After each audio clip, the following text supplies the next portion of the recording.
मैं ये नहीं कर सकता। अगर इतना ही आसान होता है तो हर कोई नहीं कर लेता। बोलना आसान है, करना मुश्किल। मेरे से नहीं हो पा रहा है। तो क्या आपको भी लगता है कि 95% लाना इम्पॉसिबल है, या फिर 95% तो केवल टॉपर ला सकते हैं, या फिर आपको सेल्फ डाउट है कि मैं तो एक एवरेज स्टूडेंट हूँ, या फिर एक बैकबेंचर। क्या कभी आपने ईगो वर्ड को सुना है? ईगो एक ऐसी चीज है जो किसी कमजोर व्यक्ति से पहाड़ तुड़वाकर रास्ता बनवा देती है। ईगो ही एक ऐसी चीज है जो स्पेस एक्स जैसी $1 ट्रिलियन कंपनी खड़ी करवा देती है। लेकिन आपको ऐसा क्यों लगता है कि आप एग्जाम में 95% स्कोर नहीं कर सकते? हेलो दोस्तों, मेरा नाम है कमल और मैं कई सालों से क्लास 9 से 12 तक सभी क्लासों को साइंस और सोशल साइंस पढ़ा रहा हूँ। तो कई बच्चों के मन में मार्क्स को लेकर सेल्फ डाउट रहता है कि वो अच्छा स्कोर नहीं कर पाएंगे, या फिर उन्हें सही गाइडेंस ना मिलने की वजह से वो एग्ज़ाम में अच्छा परफॉर्म नहीं कर पाते।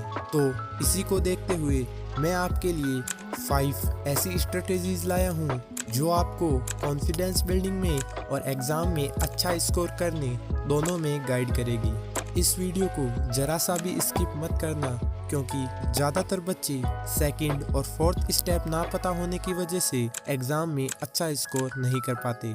So without wasting your time, चलिए शुरू करते हैं। तो आपका सबसे पहला स्टेप है सिलेबस एंड एग्ज़ाम पैटर्न। जिस तरह किसी वॉर को लड़ने से पहले हमें हमारे अपोनेंट की स्ट्रेंथ का पता होना ज़रूरी है, उसी तरह 95 स्कोर करने के लिए सिलेबस का पता होना मस्ट है। इसके लिए आपको अपने बोर्ड की ऑफिशियल वेबसाइट पर जाना है, चाहे आप किसी भी बोर्ड से हों, और हर चैप्टर के इम्पोर्टेंट टॉपिक्स, डिलीटेड टॉपिक्स और एग्ज़ाम वेटेज को अच्छे से समझ लेना है। आपकी इस 95 स्कोर करने की वॉर में NCERT बुक्स आपका ब्रह्मास्त्र बन सकती है। तो इन्हीं सब पॉइंट्स को ध्यान में रखते हुए आपको अपना माइंड मैप तैयार करना है, क्योंकि यदि आपको सिलेबस पता होगा तो आपकी मेहनत सही दिशा में लगेगी। दूसरा है टाइम मैनेजमेंट।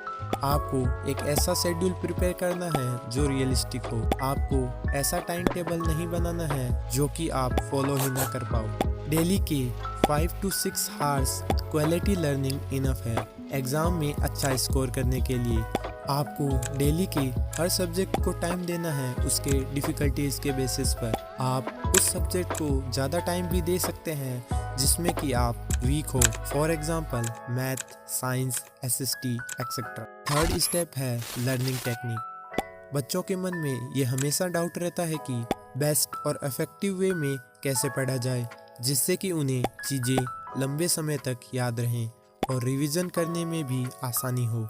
तो इसके लिए आपको फर्स्ट रीडिंग में सेल्फ नोट प्रिपेयर करने हैं, लेकिन यहाँ पर बहुत से बच्चों को प्रॉब्लम फेस करनी पड़ती है क्योंकि उन्हें नोट्स प्रिपेयर करना नहीं आता। तो इस प्रॉब्लम को सॉल्व करने के लिए आप हमारे चैनल के 1 शॉट एनिमेटेड लेक्चर्स देख सकते हो, जिसमें कि आप साथ साथ में नोट्स भी बना सकते हो। आपको हमारे इस चैनल में हर चैप्टर के एनिमेटेड लेक्चर मिल जाएंगे। इससे आपको बेनिफिट होगा कि आप इन नोट्स को पढ़कर कभी भी क्विक रिवीजन कर सकते हो, और यदि कोई डाउट हुआ तो उसे भी क्लियर कर सकते हो। लेकिन दोस्तों, यहाँ पर बहुत सारे बच्चे मिस्टेक करते हैं कि वो एक ही चैप्टर के मल्टीपल यूट्यूब वीडियो देखकर मल्टीपल नोट्स बना लेते हैं। इसके कारण जब वो रिवीजन करते हैं तो उन्हें कोई भी नोट्स अच्छे से याद नहीं रहते और उनके एग्ज़ाम में अच्छे मार्क्स नहीं बन पाते। इसीलिए आपको ऐसे क्रिएटर की वीडियोस देखनी है जो आपको चैप्टर का सारा कंटेंट एक ही वीडियो में दे दे, जैसे कि हमारे चैनल के एनिमेटेड लेक्चर। और दोस्तों, यदि आप जानना चाहते हैं कि बुक्स पढ़ने का सही तरीका क्या है तो आप मुझे कमेंट कर सकते हैं। मैं आपके लिए वो वीडियो भी जल्द ही लाऊंगा। तो दोस्तों, अब हम बढ़ते हैं हमारे इस वीडियो के नेक्स्ट और फोर्थ स्टेप की ओर, रिवीजन। तो रिवीजन के लिए आप एक लॉ यूज़ कर सकते हो कॉल्ड 3 टाइम रिवीजन रूल, जिसमें कि आपको किसी भी टॉपिक या चैप्टर का 3 बार रिवीजन करना है। तो जो आपका पहला रिवीजन होगा वो होगा विद इन 24 आवर्स।